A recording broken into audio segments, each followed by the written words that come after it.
sessions, about 16,000 people come from all over the world to learn about the latest research, both clinical research as well as basic science research. The results that are being presented here will help both the patients who have the disease as well as the people who care for them, be that the healthcare professionals or their loved ones. This year at Scientific Sessions, we have some really exciting new discoveries that are going to be presented.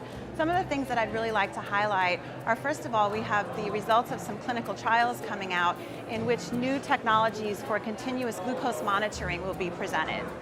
In addition, there are some new genetic studies coming out showing that some of the genes that are involved in the progression of type 1 diabetes are also involved in type 2 diabetes. And often we think about type 1 and type 2 diabetes as being very distinct and separate diseases, but there's new information coming out that these two diseases are much more similar than we used to think. Finally, I'd like to highlight the results of some clinical trials coming out with some of the latest therapies for the treatment of type 2 diabetes and how these drugs might affect the cardiovascular system. And again, these results are really critical for both our patients and those taking care of them.